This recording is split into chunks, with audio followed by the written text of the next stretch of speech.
We're being joined right now by Luke Posivio, fresh Soph head coach for our EMS Detergent Services Assistant Coach Minute. Coach, we're going to shift it up just a little bit and use it kind of more as a midseason report for the fresh Soph squad. So hopefully you got all your notes in line and ready. I mean, I've got paper. You're just going straight off of memory. So we'll keep our fingers crossed that you're ready to go. You ready? I'm ready. Okay. I'm ready. You're ready. So first off, tell us a little bit, you took over as the head fresh Soph coach this offseason. What's kind of your main goal, main point that you're wanting to get across for these young guys? I think the biggest thing for fresh Soph football and like all sports, honestly, not just football, is making sure the kids are learning while having fun at the same time, because retention is huge. And you also want to make sure when they are juniors and seniors, they know football. So kind of having that balancing act of making sure they're learning, but also while they're having fun and realizing like, hey, mistakes happen. It's okay. Let's learn through them. Let's learn the game through these mistakes, and let's have fun, even though, there's a lot of pressure in a game and all that kind of stuff. How have the kids been responding so far this first half of the season? They've been phenomenal. This is a great group of kids. They're such high energy. They like to have fun. They're giggly. They all get along so well. So they've been a great group of kids to kind of have that type of attitude towards the season of, hey, we're here to have fun and we're also here to play football.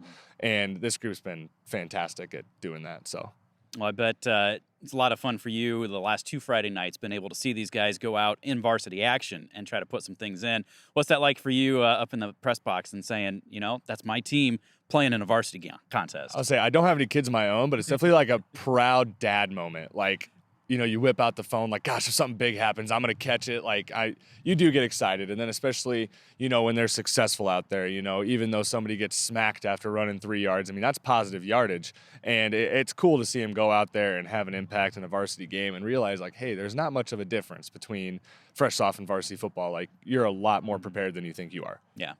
Do you see that, when the kids get back to practice, maybe on they play Friday, then they play again Monday, on a Tuesday or a Wednesday. Do you see them maybe a little more energetic after having those types of situations? The first game when we went up to Mac Valley and played, all the kids definitely had a deer in the headlights look, like we're going to get in tonight. And, you could see that they're all nervous about it and everything. But, last week with playing L&M, they were able to get in and they seemed a lot more comfortable. They seemed like, hey, we've done this before, we can come out and play. And I think, honestly, with that experience, both playing in varsity games late in the game when we're up by a bunch and then, scrimmage against varsity every day, I think it's definitely helped, the physicality standpoint as well. Like, hey, we've hit varsity kids this hard. Let's come down and we'll hit fresh Soph kids this hard. So that's helped a lot as well. Well, let's run through just a little bit, not super in-depth, but just kind of talk about a few of the different position groups. And obviously, we saw for 3 quarters on Friday night, Connor Rios playing quarterback, and he was playing running back at 7th and 8th grade level. Talk a little bit about what you've seen from him and his progression so far this year. As a quarterback, this is his first season playing quarterback, and actually it's something that I noticed outside at a rec time in school last school year. He was outside, he was throwing the ball around. I said, Connor, have you ever thought about playing quarterback? He's like, no, not really. I said, I think you should try.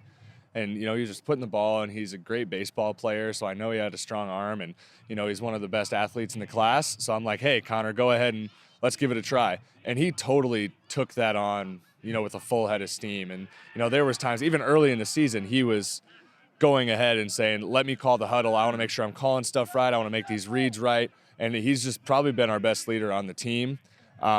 Is from the quarterback perspective, which has been really nice. And he's just soaked it all in. And like I said, he's a phenomenal athlete. He understands the position. So I think he'll be pretty successful in that spot the next 4 years. Some of the backs and receivers around him. I know several of those running backs doing some good things on those Friday nights I've seen, doing some pretty good things on those Monday nights, some good receivers. Talk a little bit about those position groups. We have athletes, and it makes coaching easy when you have guys that can just go play and they can make a mistake and still do a good job because their athletic ability makes up for it. And that's something that's been really exciting. We have Jared Ellison, Luke Gooseman, a little bit of Aaron Marsh that'll play running back for us. And all of those guys are great athletes. They're quick, they're shifty, and they're physical too. As far as wide receivers goes, we got 4 or 5 solid athletes at wide receiver. Trenton Schutte, Nate Hills, Braden Sexton, Jake Swisher. They're all phenomenal athletes. They'll run your routes hard, preferably. And, they all got pretty decent hands. So it's nice to have that in a fresh Soph team. How about the skill position, the offensive lineman? How's that group been coming together? I know that I always talk about getting 5 guys working as one. Are you seeing that development as this year's gone along? It's coming along. Early in the season, our big goal was communication. We had a lot. In our first game against Lisbon, there was a lot of just straight up off the edge blitzes, and we were just missing guys. So I'm sitting here, and I'm like, hey, we need to communicate. Like, I'm here, you're here, we got a bump, we have an out call, all this stuff. That was our big step. And once we've polished that down, now it's let's start playing a little bit more physical. We see them coming. Now what do we need to do to move the line of scrimmage forward while we're also still communicating and all of those things. So they've come along. They've come a long way. We got four freshmen starting on the offensive line for us. So they're learning and, like I said, having fun. They're a fun group, and they'll put their necks out on the line for those skill guys. So How about over on the defensive side? What are you seeing from that unit as a whole? our defensive line is pretty physical, and it's good to see when defensive linemen are making plays in the backfield. That always makes the defensive side of the ball easier. Tate, France, Cole Crossway, Ian Nelson, Adam Gomez, they're all so phenomenal at getting pressure, getting to their gaps, causing havoc in the backfield. And then there's so much focus on those front three that all of a sudden, Shea Farmer's getting through on a blitz. Trent Schute's coming off the edge on the blitz, untouched. Gooseman's coming through off the middle, untouched. It's pretty nice to have all of those options. And our defensive backs are really good as well. Aaron Marsh, probably one of the most physical corners at the fresh soft level I've seen. He'll come up and stick some guys on a run. And we have, 3 or 4 really good athletes that'll play safety for us. Connor Rios, Jared Ellison, Braden Sexton, and they all understand the game. Connor, being a quarterback, knows coverages, so he knows, where to be and to help out. So defensive side of the ball, like I said, when we're athletes and you play hard, that's 99% of football. So.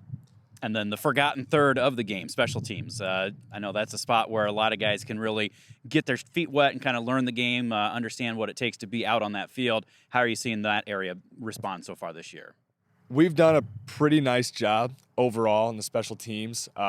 We actually just got a pretty good return last night playing against Solon, one of our first for the year. And that's always, I think, for me, that's the hardest phase of the game to coach because it's so up in the air as to what could happen, as far as, how we're going to block a return this way, where a kick's going to go and all that kind of stuff. On offense, you kind of know, hey, my snap's going to come to my chest. This guy's going to be running this route. This guy's going to be running this route, all of that stuff. But on special teams, you don't know if the kick's going over your head, going short, going right, going left, coming on the ground. Like, there's just so much up in the air that it's a really hard phase of the game to coach and prepare kids for. So, but overall, I think, Jake Swisher, who's our kicker, I think he's missed 1 or maybe 2 PATs all year, which is really good. One he kicked off the ground. We found out that was illegal. So one of those learning moments that we're talking about. But yeah, PAT-wise, he's kind of our Swiss Army knife. He kind of does a little bit of everything for us. So special teams coming along. So good. Well, so far 3-1 through the early part of the season. Looking forward to how things go here for the second half for you. Luke, congratulations so far, and we're looking forward to watching you guys here for these next 4 weeks. Absolutely. Thank you. That is Luke Posivio, our EMS Detergent Services Assistant Coach Minute.